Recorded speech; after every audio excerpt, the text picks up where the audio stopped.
Muito boa noite. Como estão vocês? Como estão as coisas? Como está iniciando a semana? Tudo bem por aí? Nada melhor para iniciar um período, um dia, uma semana, um mês, um ano, do que nos examinarmos. Assim como alguém que vai descascar um abacaxi precisa ver se a faca está afiada e afiar a faca, nós também precisamos nos perceber antes de qualquer iniciativa importante e afiar a faca, nos melhorar, nos fortalecer para aquela iniciativa.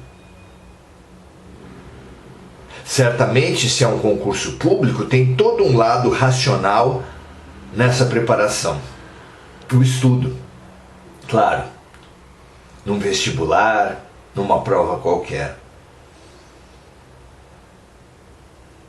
Claro que há também um aprendizado, uma preparação emocional, onde aprendamos a perceber, conhecer, reconhecer o nosso estado emocional e então harmonizá-lo, equilibrá-lo, porque muitos são aqueles que nas provas, concursos, vestibulares, mesmo tendo estudado e se preparado bastante, tem o seu conhecimento bloqueado pelo aspecto emocional, pelo desequilíbrio emocional. Não é? Todos nós conhecemos casos assim. Então, além da preparação racional, objetiva, precisamos da preparação emocional também. É extremamente importante. Há alunos, há participantes de vestibular, de concurso, que dando muita importância para o lado racional chegam estressados, esgotados, nervosos, tensos para a prova e então rendem uma pequena porcentagem do que poderiam render. Extremamente importante nos percebermos assim, e há ainda um terceiro passo, o passo energético espiritual, que em grande parte é consequência dos dois primeiros, mas também é peculiar, próprio.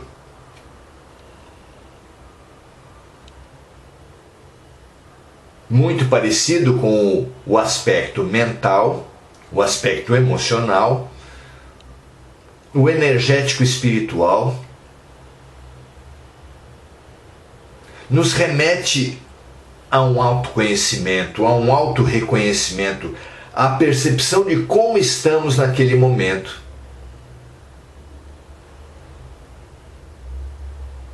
Que energia está caracterizando aquele momento? Que presenças espirituais estaremos atraindo com aquelas energias, com aquela sintonia? Se vamos ter uma conversa importante no casamento, no condomínio, no trabalho, em qualquer lugar,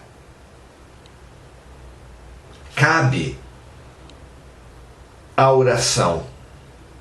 Não a oração como mero recitar de palavras, é claro, mas a oração como toda e qualquer atividade prática que eleve a nossa vibração. Vem daí a precisão da orientação de Jesus quando falou: vigiai e orai. Vigiai nós podemos trocar por autoobservação, e orai podemos substituir por pratique a elevação espiritual. Então, observe-se e pratique a elevação espiritual antes de qualquer iniciativa importante, e certamente, caso você tenha se preparado objetivamente, caso tenha conhecido, reconhecido, se preparado emocionalmente, haverá uma integralidade de dedicação, de oferta da sua parte, aumentando em muito a possibilidade de sucesso das suas iniciativas. Vigiai e orai para não cair em tentação, porque o espírito está pronto, mas a carne é fraca, diz Jesus.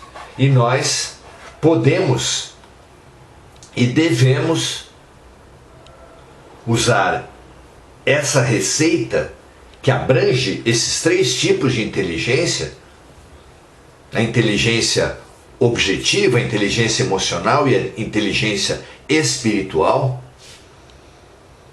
para todas as iniciativas da nossa vida.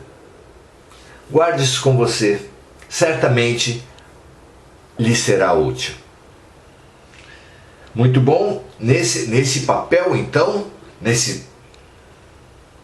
esses princípios que orientam as nossas reuniões aqui, do conhecimento, autoconhecimento e prática do bem,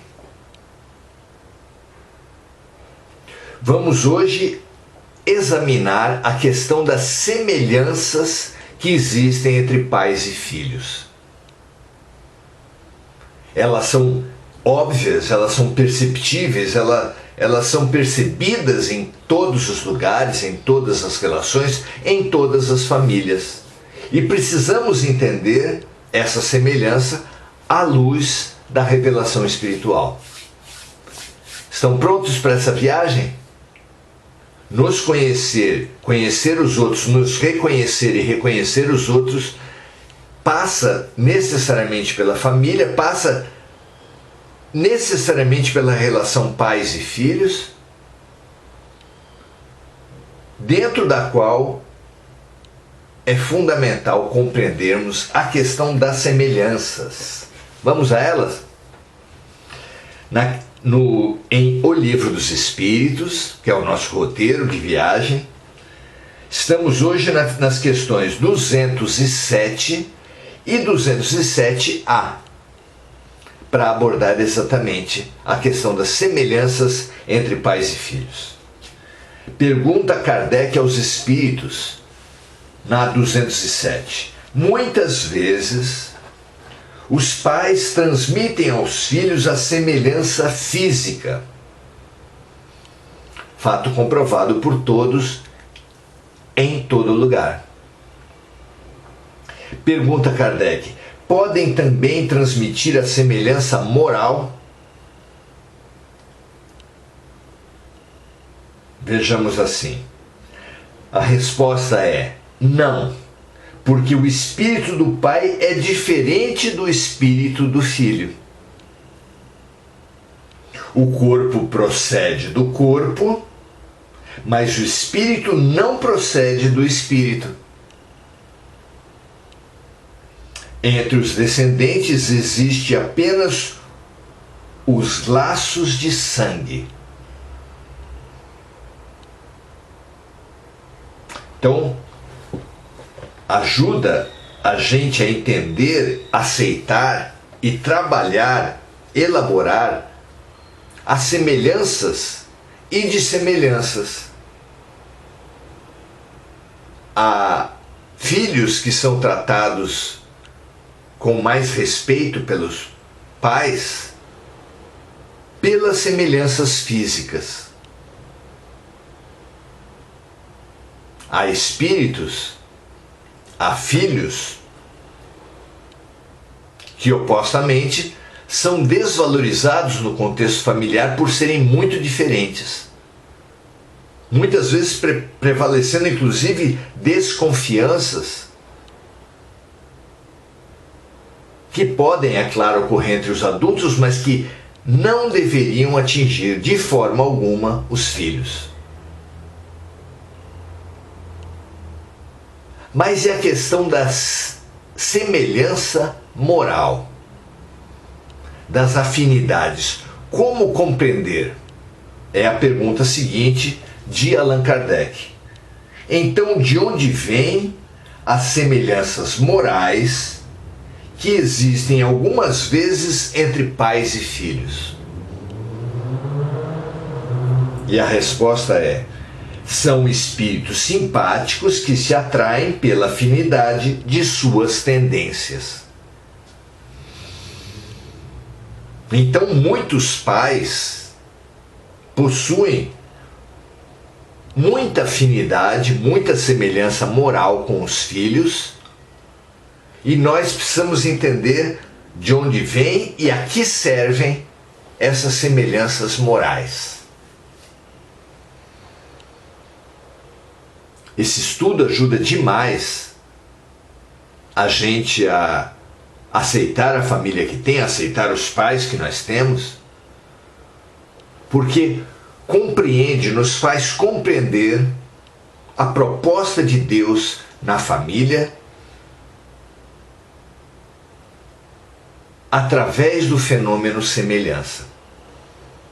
Há, como já tratado aqui, como percebido por todos, a semelhança física, porque o corpo procede do corpo e a tendência dos filhos é, pelo menos até uma certa altura da vida, apresentarem forte semelhança a seus pais, a um, a outro ou a ambos.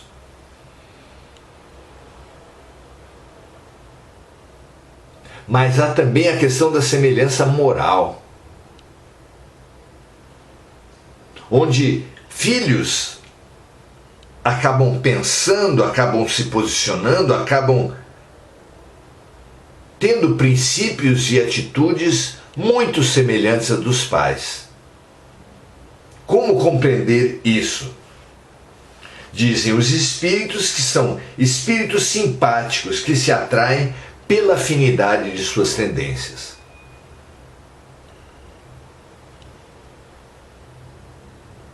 Claro que também agem, também devem essa semelhança ao próprio processo de educação. A questão 208 fala isso. Os pais exercem alguma influência sobre o espírito dos filhos após o nascimento? E a resposta vem assim: sim, exercem uma influência muito grande. Conforme já dissemos, os espíritos devem contribuir para o progresso uns dos outros. E os pais têm por missão desenvolver o espírito de seus filhos pela educação. É para eles uma tarefa de muita seriedade e serão responsabilizados na parte que lhes cabe se falharem. Não é interessante? Vamos então para essa questão da semelhança, o papel da semelhança entre pais e filhos no projeto pedagógico de Deus. Ora, já vimos nos encontros anteriores o como a família é a usina de reciclagem de lixo de Deus, como as relações familiares, o núcleo das quais é pais, filhos, homem, mulher, pais e filhos, como essas relações familiares, como a família é a usina de reciclagem de lixo de Deus, de forma que inimigos, antagonistas,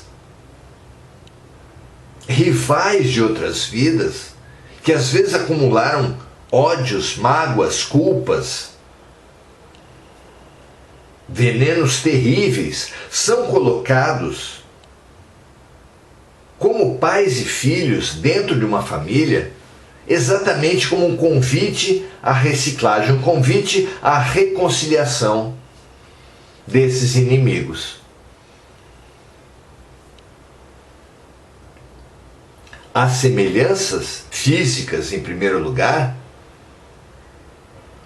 estimulam pais e filhos a se apropriarem, a se aproximarem, a se responsabilizarem mutuamente, a se entrelaçarem num processo de ajuda mútua. Da mesma forma, há semelhanças morais, as semelhanças de formas de pensamento, de afinidades, também ajudam as criaturas a se interreferenciarem de forma que a grande referência do filho é o pai, a grande referência dos filhos são pai e mãe, mas também os filhos servem de referência para os pais. De forma que se estimulam, se desafiam, cooperam no seu processo evolutivo, no seu processo educativo. A psicologia traz uma imagem muito forte para falar do papel do outro em geral. O papel do outro para o eu é o papel do espelho, uma figura muito rica, porque nos estimula a pensar que os outros que chegam até nós na figura dos próximos são colocados para nós, assim como nós para eles, para reflexão. E a reflexão, tão própria do espelho, é colocada para os seres, para quê? Para que serve a reflexão do espelho? Para que as pessoas se arrumem, se melhorem, se harmonizem. Não é assim? O outro sendo espelho para o eu, de forma que todos os outros que se aproximam dos diferentes ambientes que eu frequento servem a mim para a reflexão, para reflexão especialmente sobre mim mesmo, sobre as minhas características, meus limites, minhas possibilidades. O outro serve essa reflexão para que nós nos melhoremos, para que nós aprimoremos nossas crenças, nossa forma de pensar, nossa forma de agir, nossa forma de falar, de forma que essas relações de proximidade em geral servem umas às outras de espelhos. Mas se assim é no geral, imagina especificamente no ambiente das relações mais próximas, mais íntimas, mais afetivas, mais protetivas no âmbito da família. Se todas as pessoas que se aproximam de nós são espelhos, chamam a reflexão, chamam a reharmonização, muito mais será para as relações familiares, que são convites, ferramentas a essa reflexão e a essa harmonização, ainda mais poderosos que os estranhos que se aproximam de nós. Muito importante é percebermos como a vida nos estimula a reflexão pelas semelhanças, pelas afinidades, de forma que uns sejamos apoio aos outros, uns sejamos remédio aos outros, uns sejamos mecanismos de reflexão e de melhoria para os outros. Esse é o papel do outro para nós. Esse é o papel da família para nós. Servindo-nos uns aos outros nas relações familiares, conjugais, também nas relações de vizinhança, de trabalho, em todas as relações, porque quem se aproxima de nós foi atraído pela lei de sintonia para fazer esse papel. da interestimulação, do interserviço, da ajuda mútua, da cooperação, da fraternidade, grandes caminhos para o amor? Então precisamos demais compreender que a semelhança é grande ferramenta de identificação entre pais e filhos, de aproximação, que complementa a aproximação histórica, a aproximação espiritual que já vem de outras vidas. Com tal estímulo, com tal percepção, com tal aproximação, pais e filhos são ainda mais íntimos, próximos, dedicados, servindo e sendo servidos, porque os pais, claro, têm em suas mãos decisões fundamentais para que os filhos se desenvolvam, a começar pela decisão de conceber, pelo menos a decisão de manter uma gravidez, seguidas de milhares de decisões que vão fazer com que essa criança seja educada, seja fortalecida,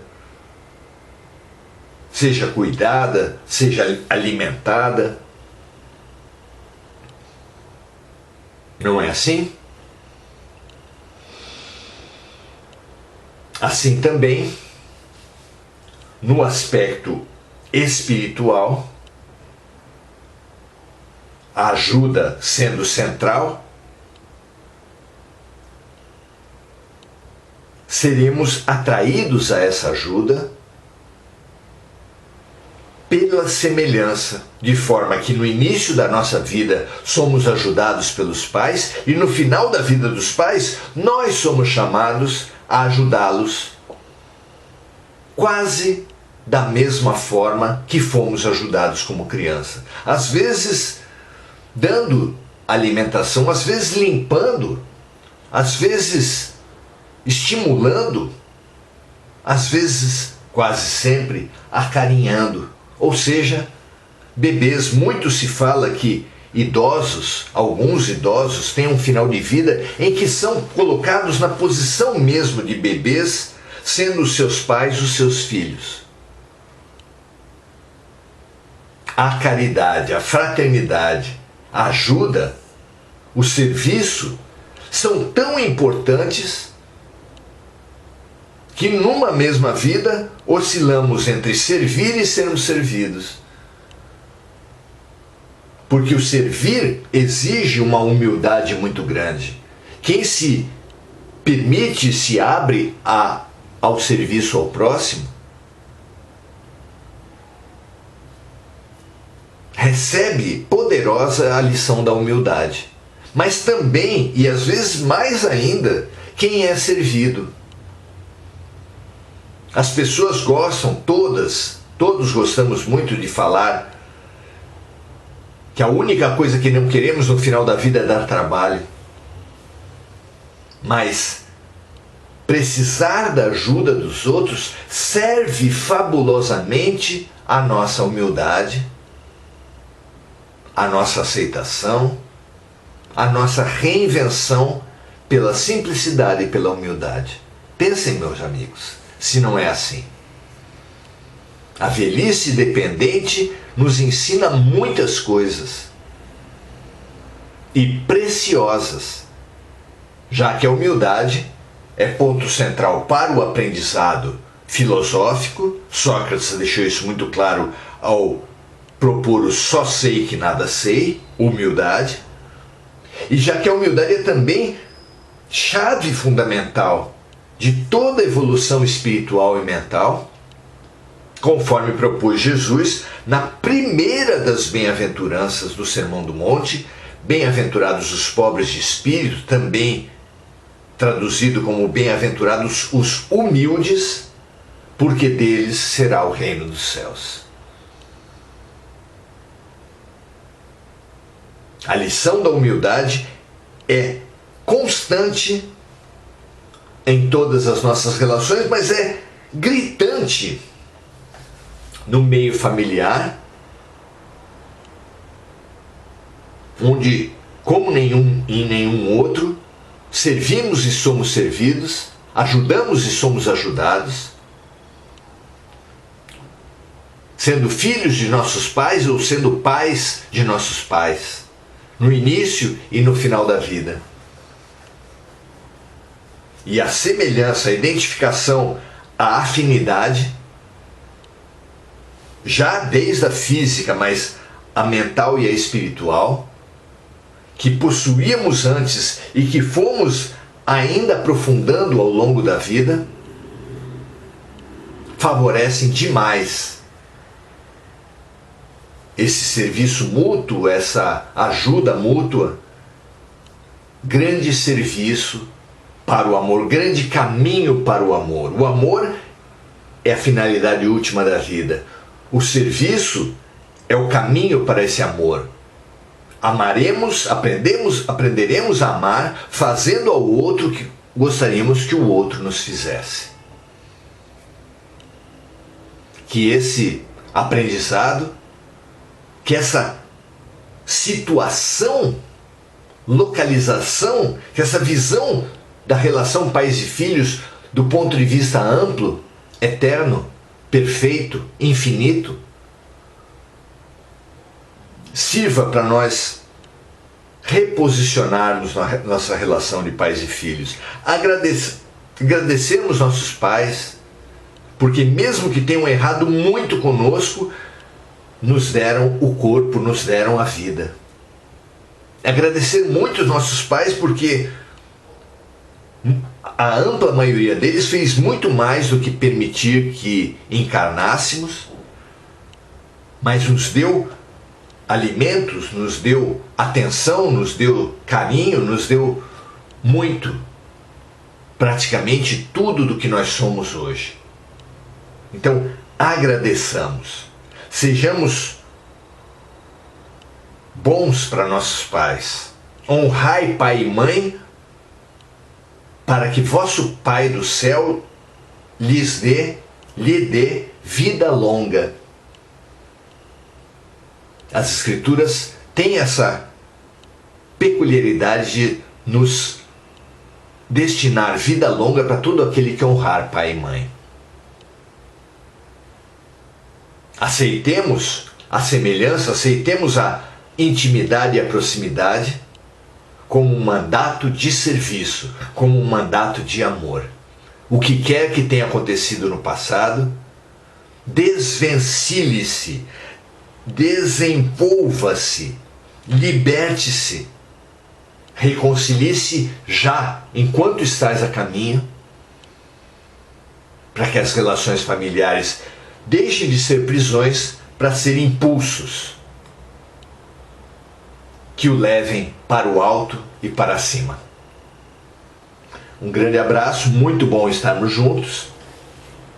Saudando então os amigos Silene Reis, muito bom estar com você aqui, Silene. Gugu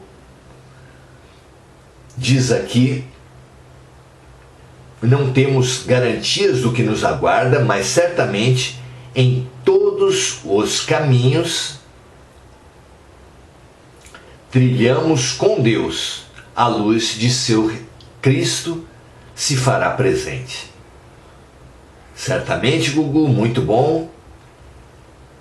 Nos afinizando já ao início da semana, certamente teremos essa possibilidade maior. Dileia Ballarini, seja muito bem-vinda. Andréia Santos, Adelaide Dias, Aldi, Regina Frutuoso, André Salvatore. Ajudemos a limpar as prisões familiares e fazer delas impulso para que voemos. Família não pode continuar a ser gaiola. Precisa da nossa abertura para que seja liberdade e voo. Um grande abraço a todos. Cabe a nós libertarmos-nos de mágoas e culpas, fazendo disso serviço, serviço e serviço. Grande abraço, paz e bem. Amanhã estaremos juntos. Compartilhe essa live se você entender que, como eu, que a questão familiar tem sido mais gaiola que voo e precisa ser muito mais voo que gaiola. Até a próxima, paz e bem para todos vocês. Tchau.